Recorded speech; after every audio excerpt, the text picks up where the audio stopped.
नमस्कार मित्रों, मैं राजीव रंजन प्रसाद। वह उथल पुथल का समय था। 16 महाजनपद अपने अस्तित्व के लिए संघर्ष कर रहे थे। हर्यंक वंश शासित मगध साम्राज्य और वैशाली गणराज्य के मध्य आर पार की स्थिति निर्मित हो गई थी। बौद्ध ग्रंथ महापरिनिब्बान सुत्त के अनुसार तत्कालीन शासक अजात शत्रु ने घोषित कर दिया था कि वज्जी चाहे जितने बड़े और सशक्त हों, मैं उन्हें उखाड़ दूंगा, मिटा दूंगा, धूलिसात कर दूंगा। प्रमुख जैन ग्रंथ भगवती सूत्र के अनुसार जब मगध वैशाली के मध्य भीषण संघर्ष हुआ, तब अजात शत्रु द्वारा 2 अनूठे और विध्वंसक हथियार प्रयोग में लाए गए, रथमूसल और महाशिलाकंटक। इन्हें हथियार कहना उचित नहीं, बल्कि ये विशेष प्रकार के यंत्र थे। ये संहारक यंत्र क्या थे, कैसे कार्य करते थे, इस पर विमर्श से पहले जानने का प्रयास करते हैं कि क्या, कब, कहां और कैसे प्राचीन भारत में परंपरागत हथियारों के अतिरिक्त भी संहारक यंत्र प्रयोग में लाए गए थे। वाल्मीकि रामायण में रावण ने राम की सेना पर कतिपय यंत्र अस्त्रों का प्रयोग किया था। जिन तदयुगीन यंत्र हथियारों का उल्लेख मिलता है, उनमें प्रमुख हैं श्वान कुक्कुट मुख, मकर मुख, आशी विषमुख, खरमुख, वाराह मुख आदि। महाभारत के उद्योग पर्व, द्रोण पर्व, वन पर्व और सौप्तिक पर्व में भी ऐसे ही कुछ यंत्रों का वर्णन है। उदाहरण के लिए कच्च ग्रह विक्षेप यंत्र, यह शत्रु को अपनी जकड़ में लेकर दूर फेंकने में सक्षम था। तैल गुड़ बालुक यंत्र, इस यंत्र के द्वारा तेल, गुड़ और बालू शत्रु पर फेंके जाते थे। आशी विषधर यंत्र, इसके द्वारा सर्पों से भरे कुंभ शत्रु पर फेंके जाते थे। सर्ज रस पान सुयंत्र, इसके द्वारा ऐसे तरल रासायनिक पदार्थ शत्रु पर फेंके जाते जो उन्हें जला देने में सक्षम थे। आयो गुड़ जलोपल यंत्र के माध्यम से धारदार हथियार और भारी गोले शत्रु की ओर फेंके जाते थे। तमिल महाकाव्य शिल्पद्दिकारम में उल्लेख है कि जब नायक कोवलन और नायिका कन्नगी मदुरई शहर पहुंचते हैं, जब वे किले के भीतर प्रविष्ट होते हैं, तो वहां सुरक्षा में लगे अनेक प्रकार के यंत्रों को देखते आश्चर्य व्यक्त करते हैं। कौटिल्य के अर्थशास्त्र में भी कुछ ऐसे ही यंत्रों का उस दौर में प्रयोग में लाए जाने की जानकारी मिलती है। उदाहरण के लिए सर्वतोभद्र पहियों से युक्त ऐसी गाड़ी होती थी जिसे तेजी से घुमाकर सभी दिशा में पत्थर बरसाए जा सकते थे।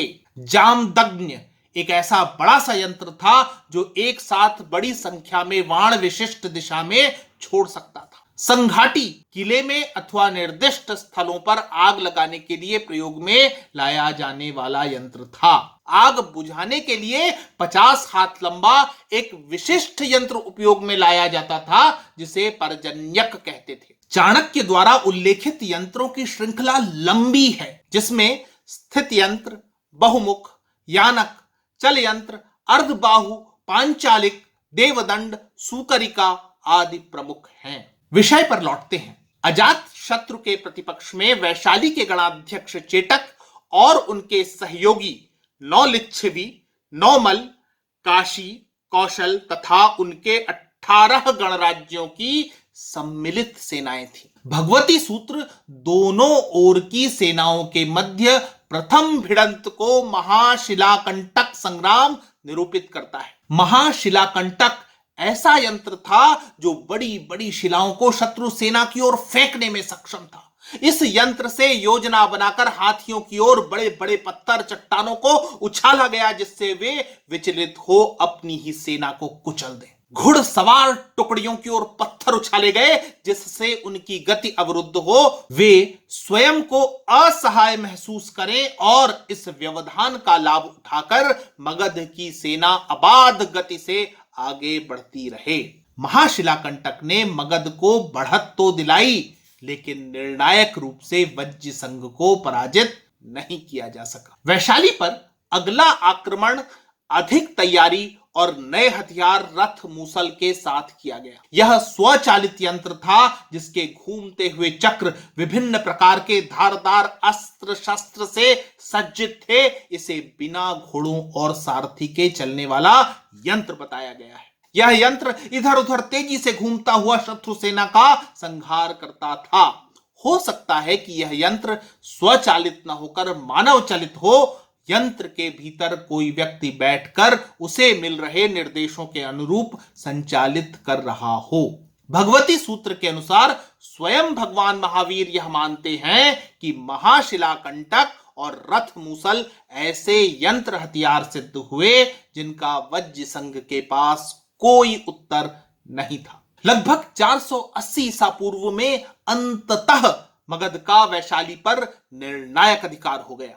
इतिहास के इसी मोड़ से भारतीय गणराज्य सिकुड़ने लगे और विशाल साम्राज्यों के युग का प्रादुर्भाव हुआ। प्राचीन भारत के इतिहास की बहुत सतही व्याख्याएं की गई हैं। संभवतः इसीलिए इतिहासकारों ने युद्धों में प्रयुक्त होने वाले यंत्रों को समुचित स्थान नहीं दिया है।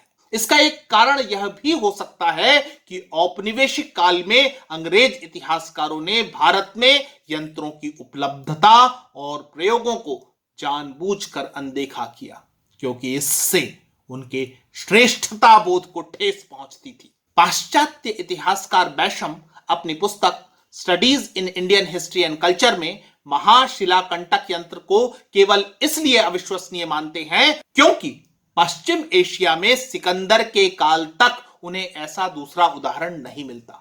वस्तुतः यह कुतर्क है।